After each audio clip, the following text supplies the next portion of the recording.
Hi friends, எல்லோரும் எப்படி இருக்கீங்க? நான் லக்ஷ்மி பேசுகிறேன், 3 ஸ்டார் கிச்சன்லேருந்து. இன்றைக்கி நம்ம அருமையான சுவையான பாஸ்தா செய்ய போகிறோம். அது எப்படி செய்யலான்றது வாங்க வீடியோக்குள்ளே போய் பார்க்கலாம். ஸ்டவ்வில் பேன் வச்சு அதில் தண்ணி ஊற்றிருக்கேன், அது கொதிக்குது.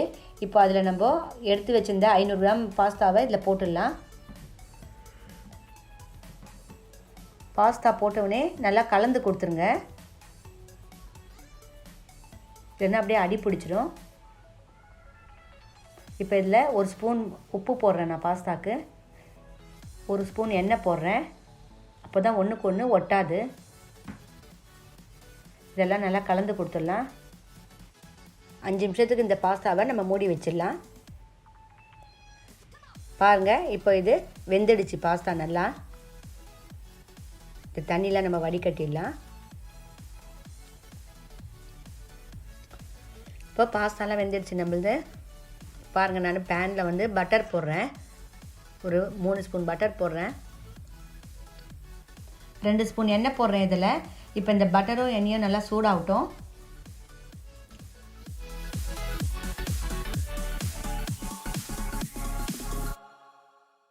பட்டரும் எண்ணெயும் நல்லா சூடாயிடுச்சு. இப்போ நான் வந்து 4 பல்லு பூண்டை வந்து நல்லா மெலிசாக கட் பண்ணியிருக்கேன், அதையும் இதில் ஆட் பண்ணுறேன். பாஸ்தா சாஸு நான் வீட்டிலே செஞ்சது, அதையும் இதில் நான் 2 ஸ்பூன் ஆட் பண்ணுறேன். இப்போ இது எல்லாத்தையும் நல்லா நம்ம கலந்து கொடுத்துடலாம். நம்ம போட்ட பிஸா சாஸும் பூண்டும் வந்து கொஞ்சம் நேரம் நல்லா அந்த எண்ணெயிலே வதங்கணும்.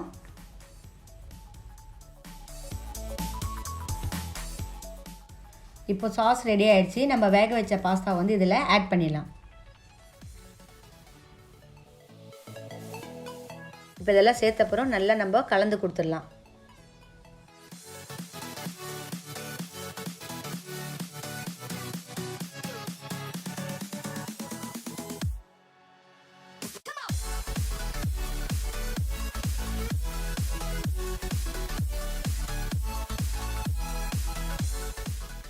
இப்போ நான் இதில் 1 ஸ்பூன் உப்பு போடுறேன். முன்னாடியே நம்ம 1 ஸ்பூன் உப்பு போட்டோம், ஆனால் நம்ம தண்ணியில் வடிகட்டினதால உப்பு அதில் அவ்வளோவா இருக்காது. இப்போ இதெல்லாம் நல்லா கலந்து கொடுக்கலாம் இன்னொரு வாட்டி. இப்போ நான் இதில் ஹர்ப்ஸ் சேர்க்குறேன். உங்கள்கிட்ட இருந்தால் போடுங்க, இல்லைனாலும் பரவாயில்ல. இதை போட்டு நல்லா கலந்து கொடுத்துடலாம். இப்போ பாஸ்தா ரெடி ஆகிடுச்சு. இதுக்கு நான் ஒயிட் சாஸ் பண்ண போகிறேன். அதுக்கு 2 ஸ்பூன் மைதா எடுத்திருக்கேன், 1/2 டம்ளர் பால் எடுத்திருக்கேன். இதெல்லாம் நல்லா கலந்துட்டு ஒரு கடாயில் வந்து 1 ஸ்பூன் பட்டர் போடுறேன். இந்த பட்டர் நல்லா மெல்ட் ஆனவுடனே இந்த மைதாவும் பாலும் நல்லா கலந்து இதில் ஊற்றிக்கணும். கைவிடாமல் கலக்கணும் கொஞ்சம் நேரம். ஒரு 2 நிமிஷம் இருந்தாலே போதும்.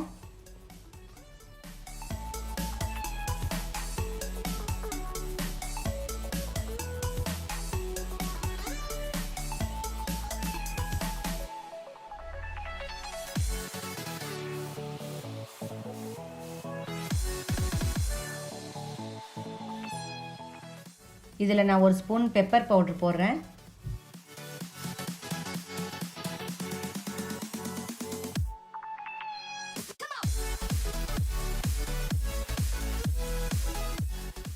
இந்த ஒயிட் சாஸுக்கு 1/4 ஸ்பூன் சால்ட் சேர்த்துக்கலாம். இந்த சாஸ் வந்து ரெடி ஆயிடுச்சு, ஒயிட் சாஸு. இப்போ நம்ம இதை பாஸ்தாவில் ஆட் பண்ணிடலாம். எல்லாம் போட்டு நல்லா கலந்து கொடுத்துடணும்.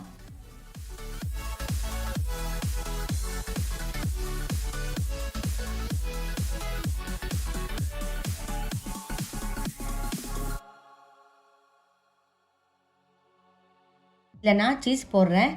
சீஸ் வந்து உங்களுக்கு எவ்வளோ தேவையோ அவ்வளோ போட்டுக்குங்க. இப்போ இதெல்லாம் நல்லா ஒரு வாட்டி கலந்து கொடுத்துடலாம். இந்த சீஸ் போட்டு